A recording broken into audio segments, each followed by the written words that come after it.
Hi, St. Michael's third graders. I've missed you. I want to let you know how much I have missed all of my favorite students. I hope you all have been reading as much as possible. You all have books. You have books from our library. You have books from the classroom library. Some of you have books from Title I. Please be reading, and you can read to your siblings if you have younger siblings. That would be great. You should be working on your math pages. You have quite a bit. I have more that I'll send when you're ready. And you should be learning your times tables. You know so many of them.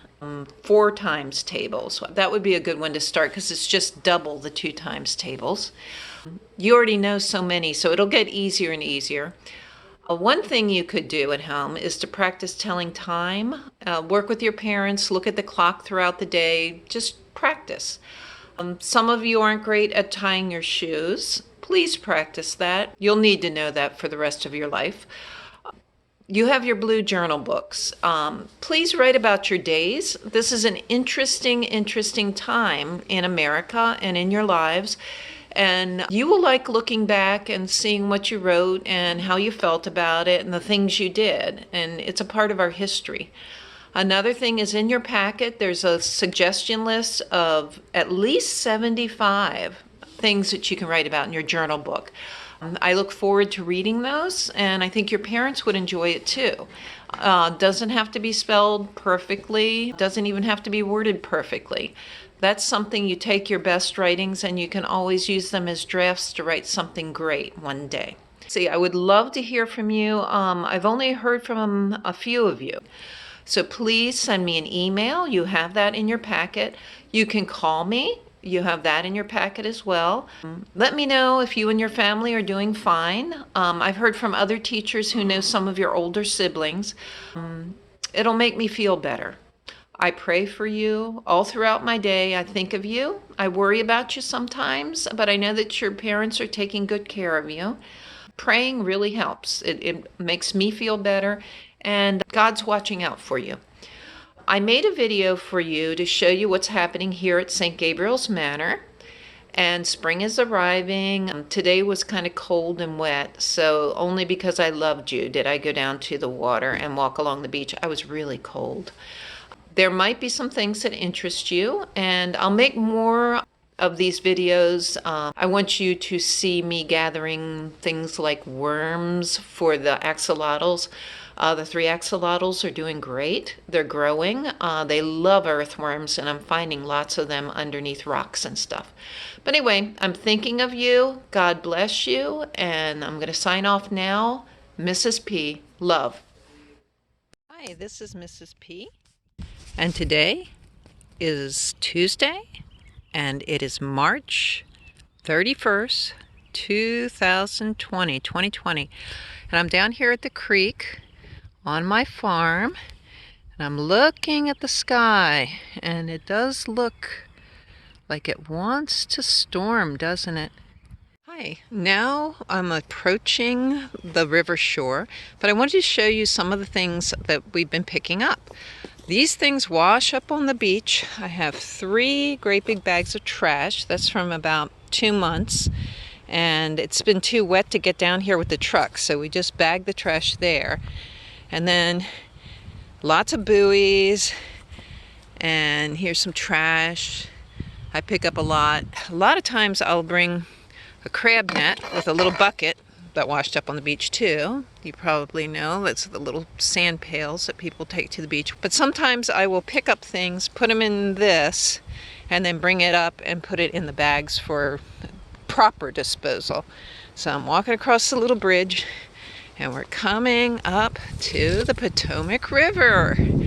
And I've talked to the 3rd grade class a lot about this is the same Potomac River and the same beach where the Yokomico Indians back in the 1600s, 1634, in March, probably around March 24th, 23rd, would have seen the Ark and the Dove, the 2 ships that brought the colonists from England. And the people on the ship talked about how they were out in a ship and they looked back at the shore from far out over the water, and they saw on the land fires at night. And they knew that it was the native Yokomico Indians, and they were a little frightened because they didn't know if these were peaceful Indians or not. And the people on the shore, the Native Americans, the Yokomicos, would be there next to their fire looking out at the river and seeing this giant ship. And the way that the Native Americans would make their boats, their canoes, would be a log, and they would burn out the middle part of it and carve it out. And so they would make their boats out of one big log. Well, when they saw this ship that was made out of all kinds of plank, they thought that that must have been a giant, humongous tree that the English people had carved out. So they thought that they had some kind of power way beyond what the Native Americans had. Little did they know that it was a lot of pieces of tree put together to make one ship. So if that ship had been made out of one tree, it would have had to be like the sequoias or the redwoods that we learned about in our vocabulary reading, but not one ship made out of one tree. Here's a picture of a Native American on the beach, hiding behind some brush and bushes, looking out over the Potomac River, looking at the ships. So large, so big, sailing up the Potomac. And he's wondering, what kind of people are these that can carve a ship that large? And what kind of tree would make the hull of the ship so large? Because they thought that one tree would be used to make that ship. And think about how the colonists felt as they're on the ship. And they're so glad that they've reached this new land. And they wonder, how are we going to live here?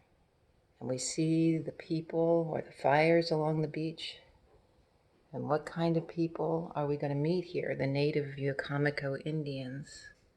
They're brave people. And imagine what that must have felt like. So I'm going to walk along the beach, and maybe we'll get to see the eagles. I believe our eagles have had a hatching, and they've been very excited lately, but I haven't seen any babies because it'll be a couple months before they're large enough to fly out of the nest. And this is a tree just on the other side of the mouth of our creek, and that is a bald eagle. I don't know whether it's the father or the mother, but there is a nest which we can't see in one of these trees over here. Might be in that area or in that area there that's got a lot of bushiness to it, but it's up there. And Mrs. P must really like you guys because it's sprinkling a little bit and it's very, very cold and windy. Oh, if we were out at recess right now, we would get in line and go in. But anyway, that is a bald eagle, and it's probably looking out over the water to see if there's any fish that it can bring back to its babies. What they do is they chew it up, cut it up some, and they give it to the little hatchlings. And they take turns. One will stay at the nest and guard the babies while the other goes out. And the eagles have been a little bit unhappy lately, mainly because the ospreys are back. And they're very aggressive. And the eagles are very protective of their own babies in the nest. And then the ospreys come and they make a lot of noise and they fly around and they make the eagles nervous. So I'm going to back out of there.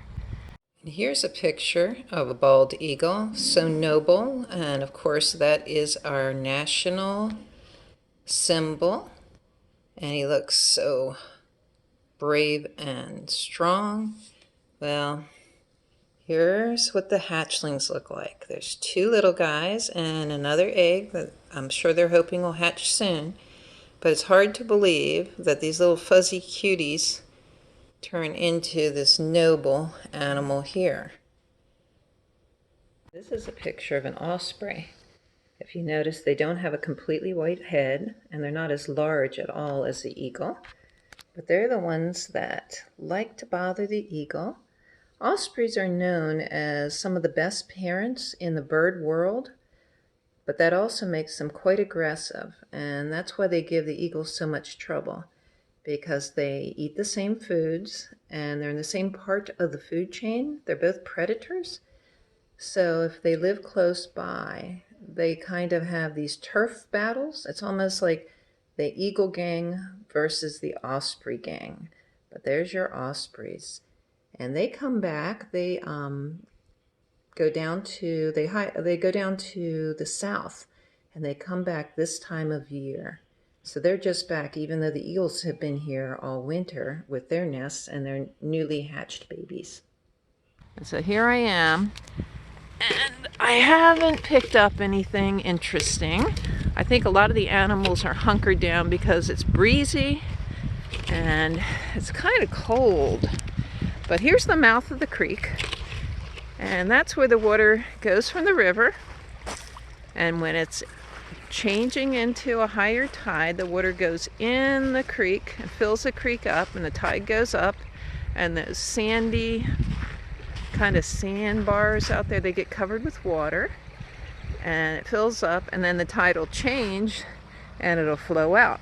But they call it the mouth of the creek because it's the way the water goes in, just like your mouth is the way that you drink and eat. And some of you have been down here and walked all through this. It's pretty shallow right now. I haven't seen any crabs. I did see one day on the beach about 5 days ago, there was a horseshoe crab, a small one, upside down on the beach, and I guess if I hadn't picked it up and put it back on the water, it would have died. But I think it must have been very confused because it was about a month early. They should not be out and about and climbing up on the beach until probably a high tide around the full moon in May, when they come out to lay their eggs. But so I put it back in the water, and it swam out to the deeper water, and I hope that it went down and went back to sleep in the mud somewhere. But looking around, not seeing anything. I've been seeing some blue herons down here.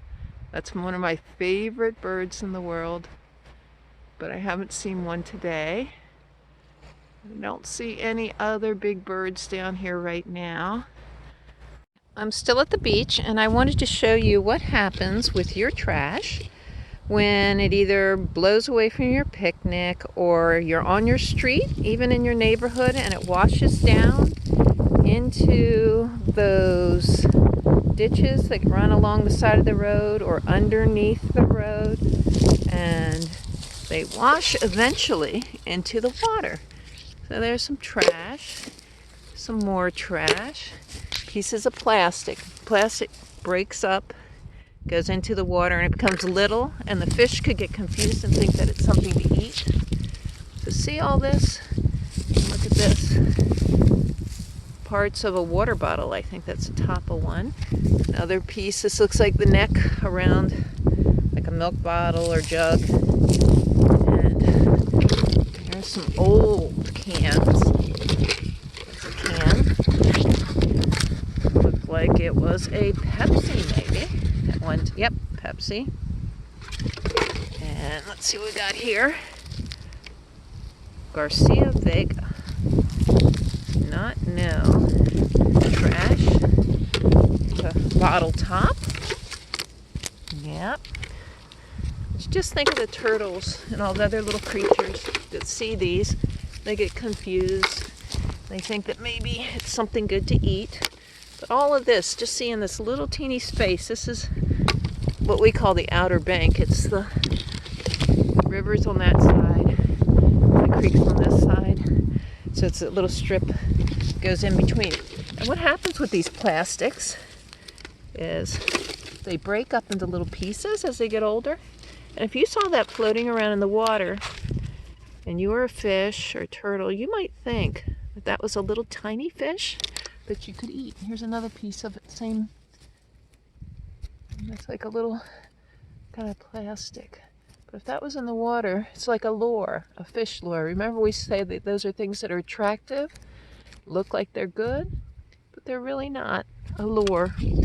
And here's the end of one of those cigars. Plastic. If you saw that and it's swimming along the water, wouldn't you think that's some kind of a fish? Yeah, because you got to remember, you're smarter about these kind of things than the animals in the water. And this looks like a label from Nestle's water, I think. You know, they have the water bottles that you can buy. But this is just so much little pieces. And they break up smaller and smaller. They call them microplastics. Micro is very little. So they start out maybe as a milk jug or some kind of larger plastic. They break into little pieces. Little ones. This is plastic. It's white. See how? And then they go down. Here's some more of the blue. So there must have been something big in blue. Let's see, this one already broke just in my hand. More blue. So, really, these things make a difference. Oh, look at this. This is a big solo cup with somebody's coffee. Probably they were on a boat and then the wind blew and it got blown into the water. But see what happens is it begins to break up like that into little pieces. It gets very brittle. That means easy to break. So that's why I have this bucket. Look, here's another one of these. Little fish swimming. Looks like one. Confusing. But I could spend all day. That's what I do, is I come down and every time I get at least one container of trash. And I clean up the beach a lot, but very seldom do I get over here into what I call the middle ground in between, again, the river over there and the creek over on this side. So please throw away all your trash correctly, because the saddest thing is to find a duck or an animal who's either dead or has damage to it or is sick because somebody just was not very careful, too lazy. Oh, and look at this. And these are from hunters. It's a leftover shell. It's a shotgun shell. The outside of it. Yeah, if they could just pick up after themselves. Again, if like a large turtle saw that in the water, they might think that it was something good to eat. One of the things I find a lot are those plastic Bic lighters, the ones that you buy at the gas station. Some people use them to light their cigarettes. And those really are terrible. People find them inside of animals. More plastic. This is the top one of those great big white, I think, buckets.